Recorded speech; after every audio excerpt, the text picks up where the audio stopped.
ऋषिदत्त मेहता एक समाचार पत्र निकालते हैं। समाचार पत्र का नाम था राजस्थान। क्या नाम था? 1923 में निकालना शुरू किया। कब निकालना शुरू किया? 1923, 1923 में निकालना शुरू किया। 7 दिन में एक बार आता था, साप्ताहिक। कैसा अखबार था? ब्यावर से निकलता। कहां से निकलता? अखबार का क्या नाम? कब से, कहां से, कितने दिनों में? सप्ताह ब्यावर से था। ब्यावर से ही छाप सकते हैं, क्योंकि अजमेर एक ऐसी जगह थी जहां पे अंग्रेजों का राज था और अंग्रेज अखबार वगैरह निकालने के लिए मना।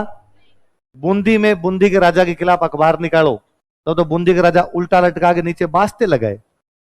बास्ते समझते हो? आग, आग लगाए, आग उल्टा लटका के। तो पता था कि यहां से तो अखबार निकाला नहीं जा सकता, तो अखबार कहां से निकालते? अजमेर। अजमेर में ब्यावर था, गोरों के राज में निकाल लो। गोरे बापड़े भले सीधे सज्जन आदमी थे, वो किसी भी चीज के लिए मना, वाकई बहुत अच्छे थे। गोरों से अच्छा इस दुनिया में कोई नहीं। मैं हमेशा ही कहता हूं कि गांधी जी ने गोरों के खिलाफ 3 बड़े बड़े आंदोलन किए। असहयोग, सविनय अवज्ञा, भारत।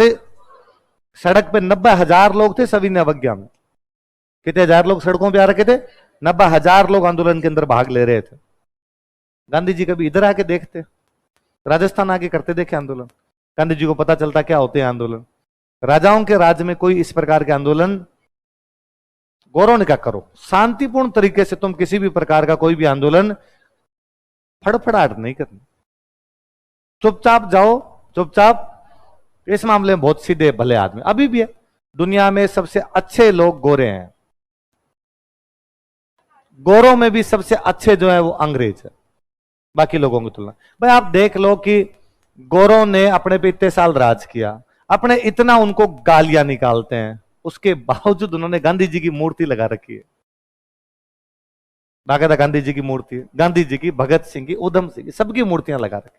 कोई नहीं, अच्छे आदमी थे, इनकी भी लगा दो। मैं कहूं ये कही अपने कह देंगे लॉर्ड कर्जन की मूर्ति लगाए। इतने काम करके गया वो बेचारा, इतने ज्यादा काम किए उसने इंडिया में जिसकी हद नहीं कोई। पर अपने किसी गोरे का नाम लेते ही यूं तरंग उड़ जाती है। हिस्ट्री वैसी कर दी गई है अपने। 50-60 साल बाद में जब भी अपनी हिस्ट्री को कब दोबारा लिखा जाएगा, तब बाकायदा लिखा जाएगा। अपने आने वाली पीढ़ियां थोड़ी सी समझदार होगी तो लिखेगी कि गोरे बहुत अच्छे लोग थे, गोरों की वजह से हमारे देश में लोकतंत्र आया। क्या आया? मैं तो कई बार सोचता हूं कि यदि 57 की क्रांति सफल हो जाती तो 57 की क्रांति सफल हो जाती तो बहादुर शाह जफर वापस बनता मुगल बादशाह, और आज भी कोई 7वां वंशज बहादुर शाह जफर का उधर बैठा होता दिल्ली के अंदर, और नए नए ऑर्डर जारी किए जाते। और इतने बेलखने बेलखने के मुगल बादशाह हुए थे। एक मुगल बादशाह था भी जो मोहम्मद शाह रंगीला, बताई थी मैंने बात है दिन। मोहम्मद शाह रंगीला मुगल बादशाह था। नागा आता दरबार में, नागा। एक दिन रात को ज्यादा दारू पिया हुआ था, दारू पिया था, और सुबह सुबह कोई गए कि साहब जनता आई है मिलने, जनता आई है। उसने कहा ठीक है, और वैसे जिंदाबाद एकदम। कौन बादशाह, कौन कहे कि आप नागे हो? और आगे दरबार में चेयर पे बैठ हो गया, चेयरमैन बन गया आगे। और जनता के हाँ बताओ क्या समस्या लेके हो? जनता बेचारी हमसे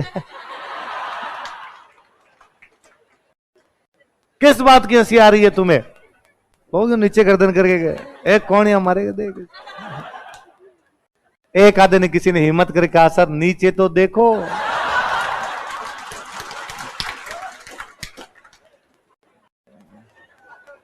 आदमी को बेइज्जती तो फील होती है ना, और उसे लगा यार मरा दिया, तो ध्यान ही नहीं रखा। तो कहा अच्छा तो तुम इस बात पर हंस रहे हो कि मैंने कपड़े नहीं पहने? तो उनका हाँ साहब ऑब्वियस ही बात है, नागे आदमी पे हंसते ही है। कही आज का ड्रेस कोड है, तुम और उतारो। उसने सबको किए नागे। मतलब उस आदमी को जब ये पता चला ना कि दिल्ली में हंस रहे हैं लोग इस बात पर कि भाई मैं नंगा रहता हूं, तो उसने अपनी एक पेंटिंग बनवाई नंगे की एकदम, और पूरी दिल्ली में बंटवाई कि हर घर में रखने जरूरी है। सारे टांग के रखो, देवता के दर्शन करो सुबह सुबह। तो इस बार लोग बेचारे रणवीर सिंह को गालियां निकाले कि न्यूड फोटो शूट है। लोग अपना भाई कई पीढ़ियों पहले करवा गया, न्यूड फोटो शूट उसने करवा लिया था पहले। तो वैसे मुगल बादशाह थे, ऑर्डर जारी करते कि आप शुक्रवार वाले दिन कोचिंग आओगे तो सारे जिंदाबाद आओगे, और अपने एकदम जिंदाबाद आते रजिस्टर ले लेके यहां पे। फिर मैं कई बार सोचता हूं कि यार कोचिंग भी होती कि नहीं होती।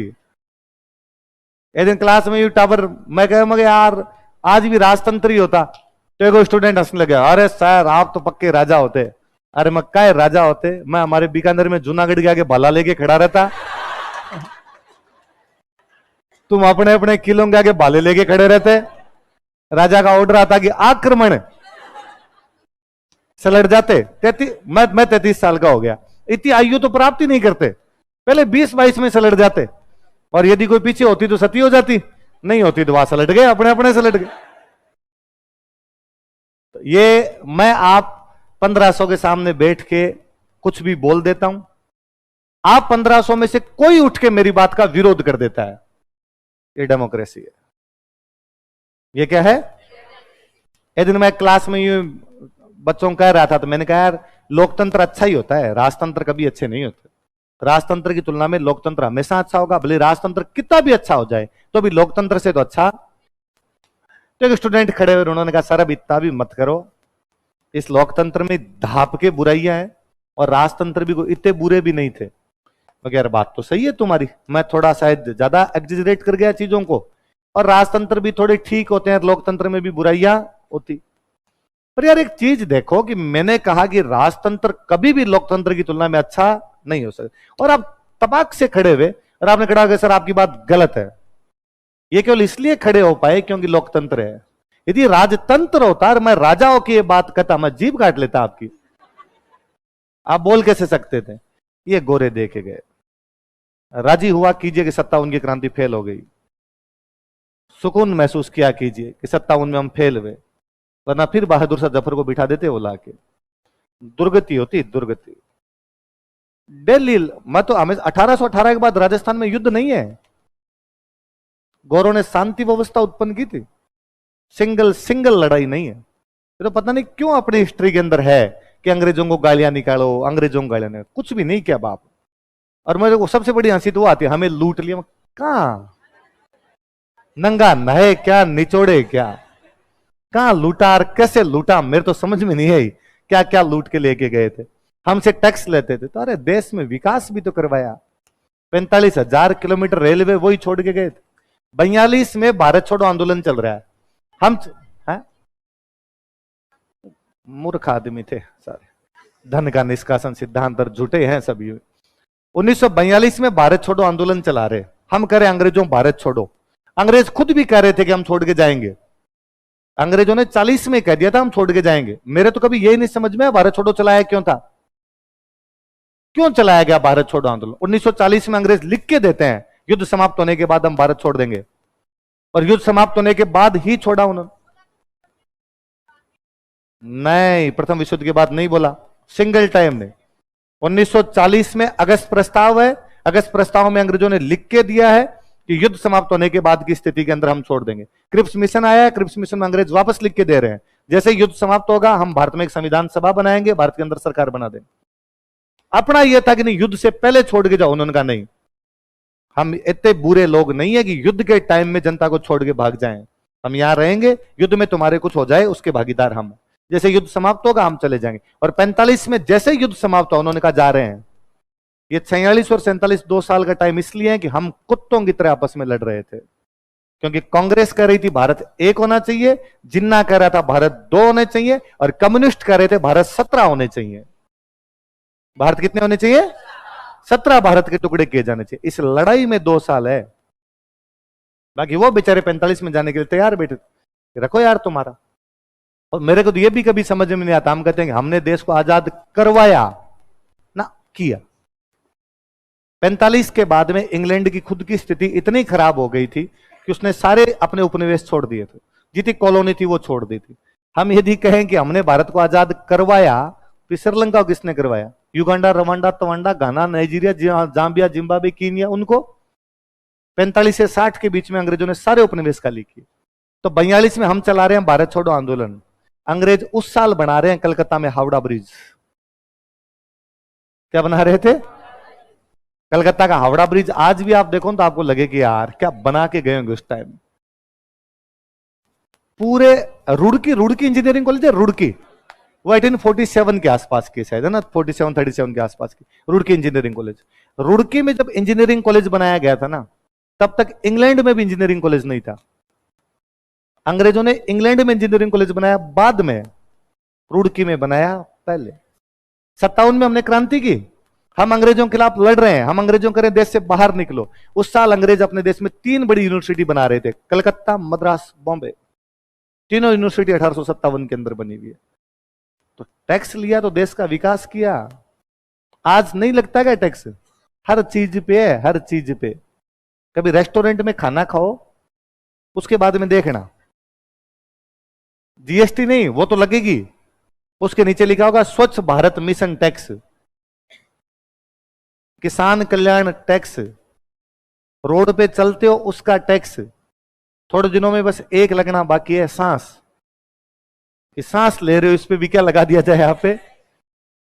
फिर वे लोग आके कहते हैं कि उन्होंने लोगों को मारा था। जलियांवाला कांड में देखो, गुर्जरों का आरक्षण आंदोलन हुआ था ना, वसुंधरा जी की फायरिंग में 72 लोग मरे थे।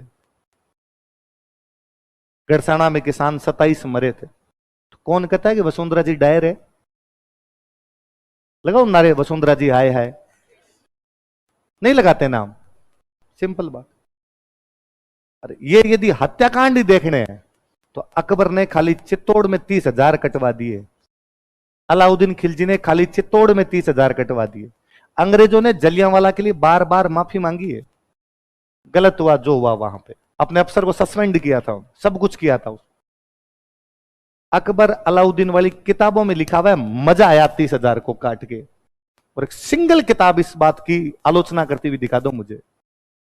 पता नहीं क्या पढ़ाते हैं हम, क्या पढ़ते हैं, मेरे तो ये नहीं समझ में आता कि गोरों को इस देश में गालियां कैसे निकाल सकता है। सब कुछ ही दे के गए बेचारे। आंदोलन के हक उन्होंने दिए, सिखाए उन्होंने कि आंदोलन नाम की भी कोई चीज होती है, जब आप आंदोलन कर सकते हो। सरकार यदि गलत कर रही है तो आप उसके खिलाफ क्या कर सकते हो? कुछ ही नहीं मिली, सब झूठी बातें हैं। सस्पेंड कर दिया था, उसको भेज दिया था वापस कि हटाया जाए इसको, सरकार ने हाथों हाथ। वहां के कोई कॉलोनी वालों ने मिलकर उसको इनाम दे दिया, अपने वाले उसमें कहते हैं देखो साहब ये कर दिया, ये कर दिया। खुद की कमियां अपने से किसी से देखी नहीं जाती। अड़ो पड़ो बाबूजी पर पड़ो, ले दे की कमियों का एकमात्र कौन है?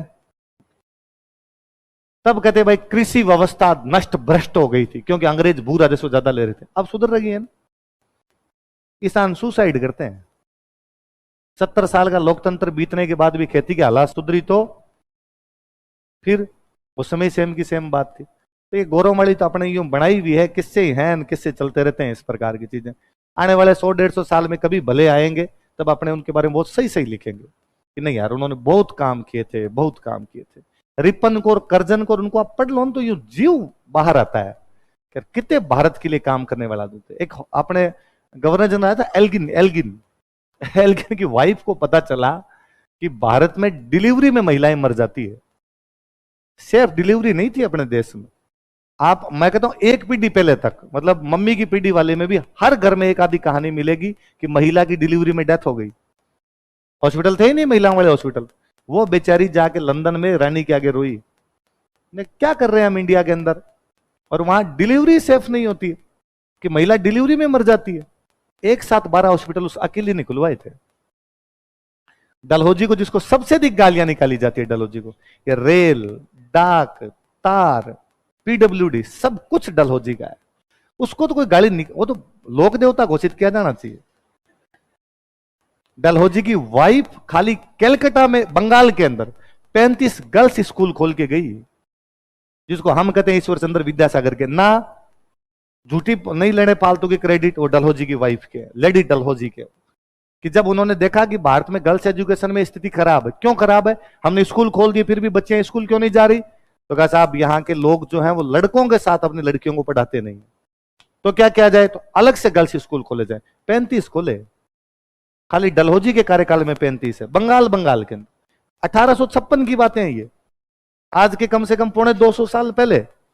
तब वो ये सब बातें कर रहे थे कि नहीं साहब खोले जाने चाहिए, कोई दिक्कत नहीं, सब विकास किया जाना चाहिए।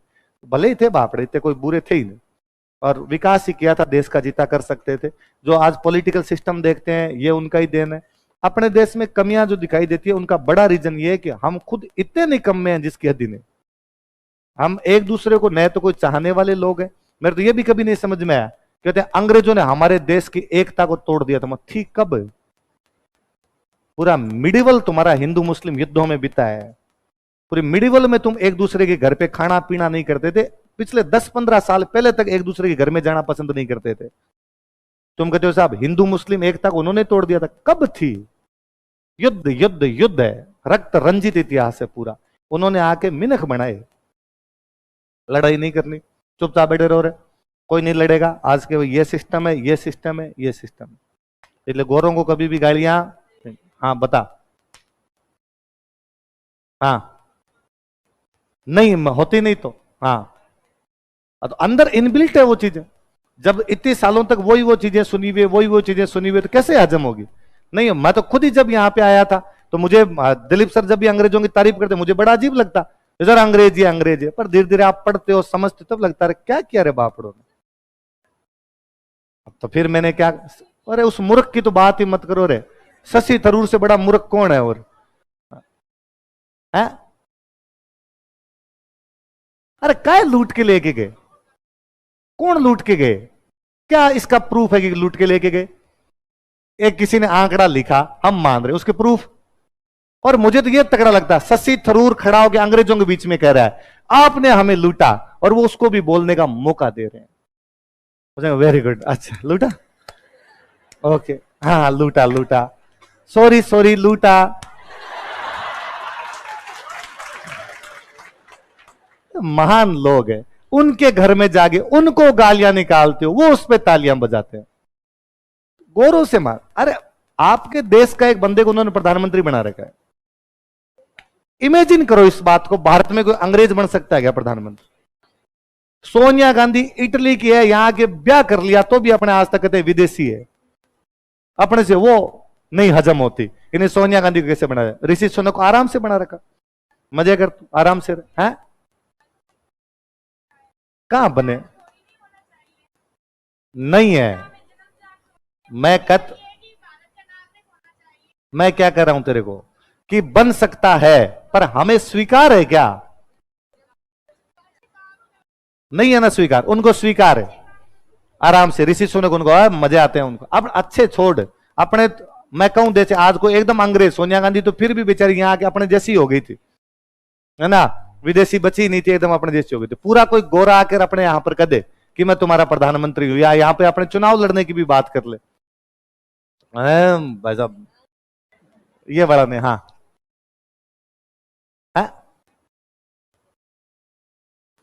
इकोनॉमी क्राइसिस नहीं, वो तो लिज ट्रस के टाइम में उसी का नंबर था, वो उनकी पार्टी के अंदर। भाई लिज ट्रस और ऋषि सुनक में से कोई एक बनेगा, इसका मतलब ऋषि सुनक वहां तक तो पहुंच गया ना भाई, वहां तक। तो तुम्हें क्या लगता है कि इकोनॉमी डाउन होगी इसलिए का इंडियन को लाओ? वो तो पार्टी का हायरार्की है ना, कि पार्टी में ये, इसके बाद ये, इसके बाद ये, तो आपका जब नंबर आएगा तभी आएगा। इंग्लैंड की जनता थोड़ी विरोध कर रही है कि किसी प्रकार से किस आदमी को नहीं बनने देंगे, वो राजी है उसके अंदर,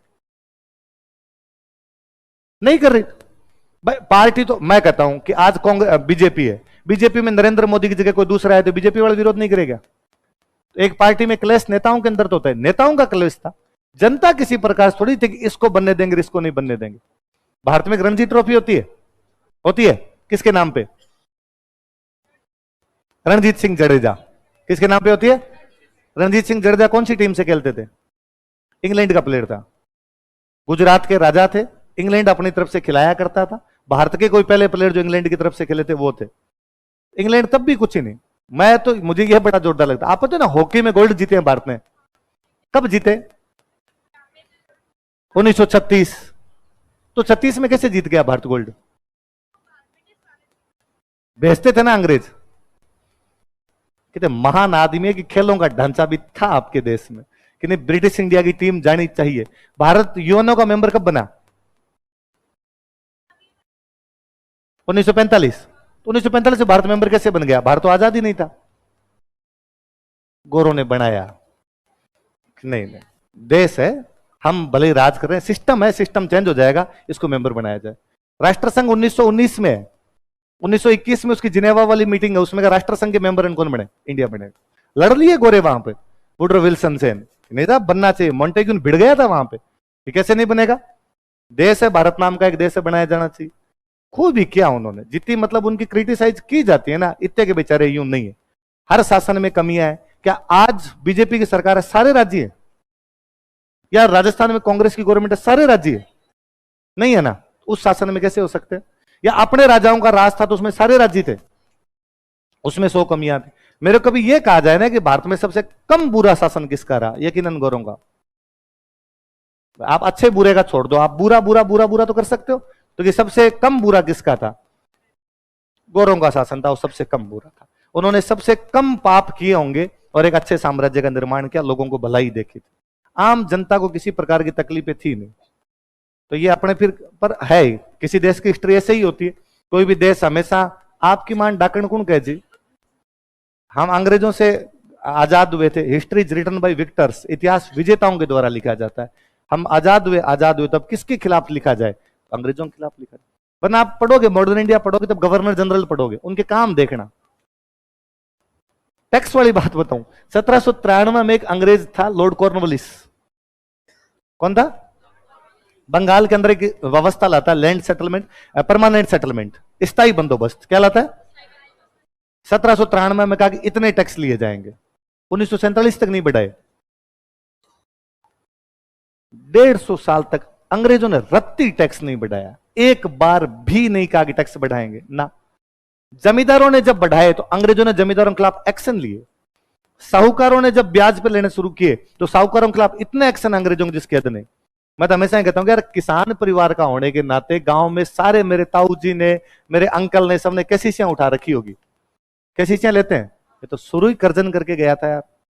छपनिया अकाल पड़ा था तो 1904 में कोऑपरेटिव सोसाइटी बनाई कर्जन ने थी, इस वजह से कि भारत में लोग जब एक दूसरे को ब्याज पर पैसे देते लूटते हैं, इसलिए हम देंगे ब्याज पर पैसे और ज्यादा ब्याज नहीं लेंगे, बहुत साधारण साधारण दरों पे दिए जाएंगे। इसलिए 1904 में कोऑपरेटिव सोसाइटी का एक्ट है कि 1904 के अंदर उन्होंने कहा कि नहीं, ये किया जाना चाहिए, ब्याज सस्ते दरों पर दिए जाने चाहिए। इसलिए गौरों को गालियां नहीं निकाल, लिखो।